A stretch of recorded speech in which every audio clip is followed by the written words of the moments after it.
Hey YouTube, rdapdan here again. I've been getting a lot of emails and a lot of comments regarding three topics. One, how much time are you actually going to serve on your sentence?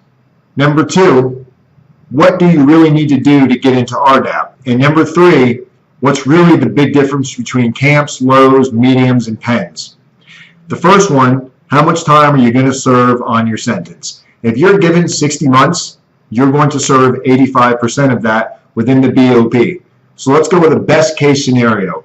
You're given 60 months, your 85% brings you to 51 months. They decide they're going to give you 12 months of halfway house. That's the most halfway house time they can give you. If they give you 12 months halfway house, that means you're actually going to serve 39 months in prison, and you're going to serve the other 12, which is still BOP custody, you're going to serve it in a federal halfway house. So you're still serving the full 85%, which is 51 months, but it's being broken up. 39 months of it will be in your actual prison.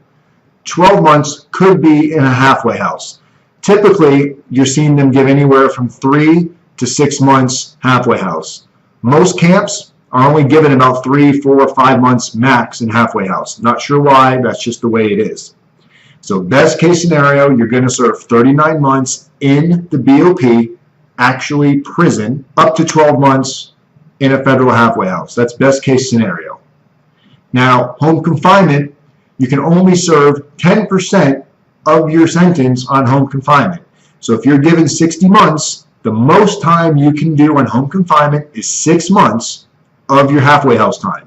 So if you're given a year halfway house on a 60-month sentence, you can serve half of it on home confinement. The remaining half needs to be done actually in a halfway house facility.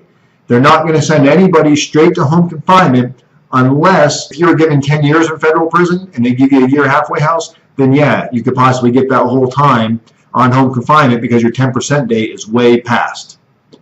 Let's answer some Rdap questions. Rdap. In order to qualify for Rdap, I see a lot of emails, a lot of comments of people saying their attorney made sure they got Rdap. Your attorney does not make sure you get Rdap. Your attorney can help you to qualify for Rdap by telling you what you need to do to qualify.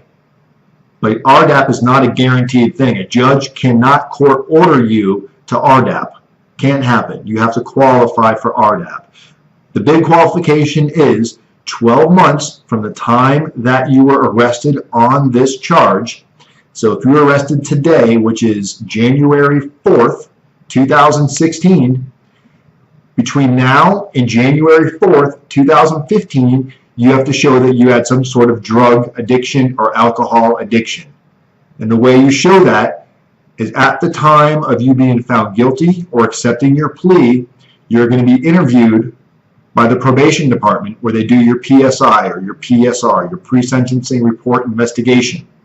At that point in time, it's very important that you explain to them that you have an addiction and you've had it for the last 12 months, either alcohol or drugs. If you say that you're clean right now, but you had an issue a long time ago and you're fine now, you are not going to qualify for Rdap. That will disqualify you. You have to show addiction problems within the last 12 months of being arrested.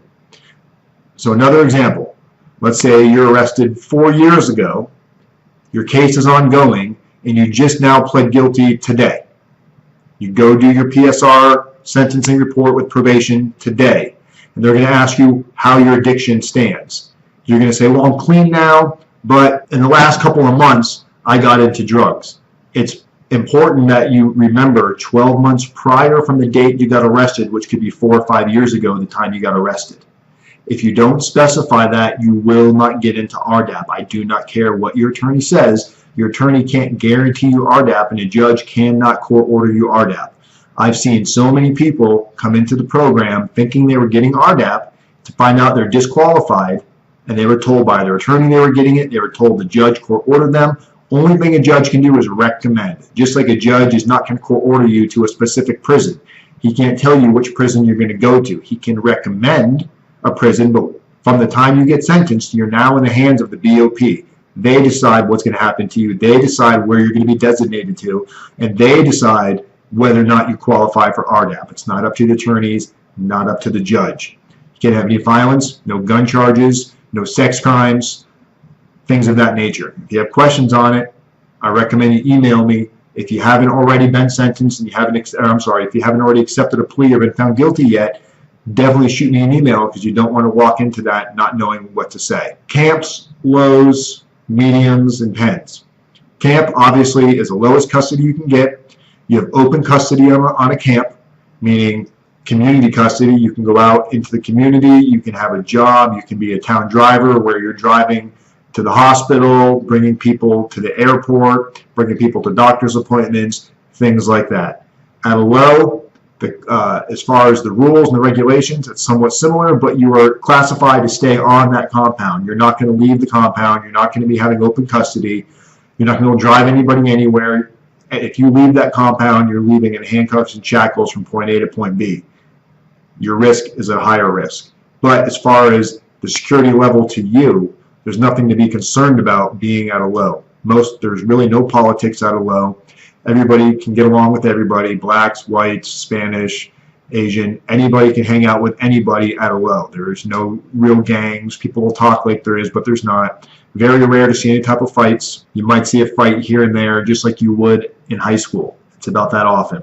Actually, the fights in high school are probably more frequent. Camps, same way. Camp Cupcake is basically the nickname, and that's the same thing for a low. They call it Camp Cupcake, Club Fed. You got tennis, volleyball, softball, basketball, football. You got exercising. You got pool tables. You got a music room with the guitars and guitar lessons. You got art. You got leather shops. You got people doing clay and pottery. Different prisons have different extracurricular activities going on, so it just depends where you go. But for the most part, you're going to find plenty of stuff to do at a camp or a low. Mediums are where it starts to get into that different tier where you got politics. You hang out with your own kind. If you're white, you hang out with the whites. You hang out with people from your area, your city, your state. If you have any type of sex offense crimes and you're going to a medium, potentially could have some issues. They're going to want to see your paperwork. Where at a camp at a low, no one's going to ask to see your paperwork. If you're at a camp, you don't have any type of sex crimes. If you're going to a camp, you don't have any child pornography crimes. Lows, you'll see a lot of child pornography crimes. Their points are low, but they're classified a risk to society, so they are classified to go to a low as the lowest they can go down on that totem pole. So you'll see a lot of picture crime people in lows. You just learn to deal with them and learn to work around them and just not pay much attention to them. It's kind of like when you're walking down the street and you see a rat on the street. You don't freak out every time you see a rat or a roach. You just kind of avoid it and go the other direction. That's your picture crime people in the low. Just avoid them. Mediums, they got them too, but they make them check in, meaning they have to go to the SHU, special housing unit, things like that. They don't want them on the compound. They don't want them going on the yard. They're a little bit more controlled over there. Pens, I imagine they're at the pens as well, and they're probably not doing too well at the pens. If you're there for some messed up child crime and you're at a penitentiary, you're probably living in solitary confinement for your own protection. Because a lot of people have kids and know people with kids, and the crimes that were done by them are not accepted. So hopefully that answers some of your questions. I was going to say something else and I lost my train of thought. Well, I was going to put this video up without editing it, but I guess that's not going to happen. Anyway, I hope this video was helpful.